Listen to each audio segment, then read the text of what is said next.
2012 வண்டி தெளிவாக இருக்குண்ணே. போட்டால் எப்படி இருக்கோ அதே மாதிரி தானே இருக்கும். 2 ஓனரு, எக்ஸ்டன் ஒரு ஒரு வருஷம் ரெக்கார்டு கரண்டு. வேணுங்க நம்பர் கூப்பிடுங்கண்ணே. வண்டி 100க்கு 100 இருக்கும். வண்டி பார்க்குற இடம் ஸ்ரீவில்லிபுத்தூரில் வண்டி பார்க்கணும்.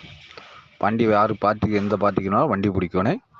சேஸுக்கு கேப்புன்னு சுற்றணே. வண்டி பிடிக்கணே. வண்டி தெளிவாக இருக்கணே. நீங்கள் இந்த போட்டால் எப்படி இருக்கோ அதே மாதிரி தானே இருக்கும். வண்டி தெளிவாக இருக்கணே. வண்டி 2012 வண்டி தெளிவாக இருக்குண்ணே. போட்டால் எப்படி இருக்கோ அதே மாதிரி தானே இருக்கும். 2 ஓனரு, எக்ஸ்டன் ஒரு வருஷம் ரெக்கார்டு கரண்டு. வேணுங்க நம்பர் கூப்பிடுங்கண்ணே. வண்டி 100க்கு 100 இருக்கும். வண்டி பார்க்குற இடம் ஸ்ரீவில்லிபுத்தூரில் வண்டி பார்க்கணும். வண்டி யார் பார்ட்டிக்கு எந்த பார்ட்டிக்குனாலும் வண்டி பிடிக்கணே. சேஸுக்கு கேப்புன்னு சுற்றணே. வண்டி பிடிக்கணே. வண்டி தெளிவாக இருக்கணே. நீங்கள் இந்த போட்டால் எப்படி இருக்கோ அதே மாதிரி தானே இருக்கும். வண்டி தெளிவாக இருக்கணே. வண்டி